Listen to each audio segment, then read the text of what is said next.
This week's tip, we're going to look at the role of the legs during the swing. We've got some questions on that in the forum, and we want to address that here.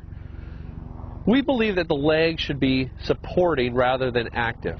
The swing has changed over the last 20, 30 years, in that back in the 70s there was a lot of active leg drive on the downswing. The knees and the legs would shoot towards the target. That would hang the upper body back and create a higher finish. This is something we don't really recommend for many different reasons, mostly because it's hard on the body. Instead, what we want the legs to do is be wide and bouncy and create a good platform to work from.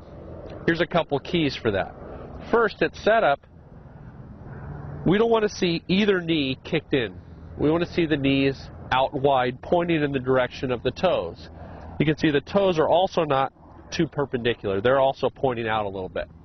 Now, depending on your flexibility, you may be able to get those toes a little straighter, but for most people, flaring them out slightly is a good idea.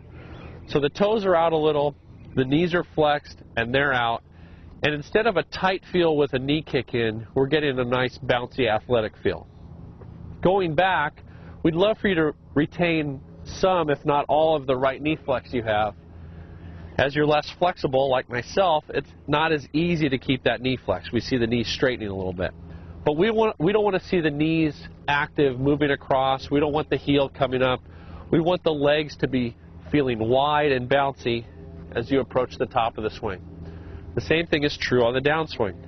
We don't want the legs to drive too hard towards the target. We want to see them stay right underneath the hips as you rotate into impact and through to the finish.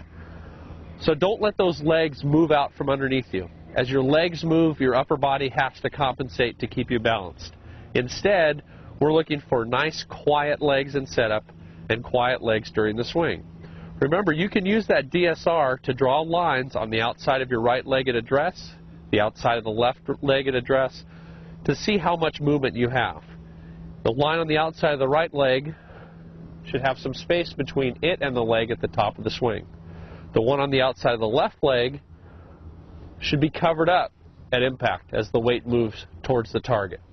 Use that DSR to judge that weight movement and how much activity you're getting out of the legs, and you'll find you'll get the ball much more solidly at impact.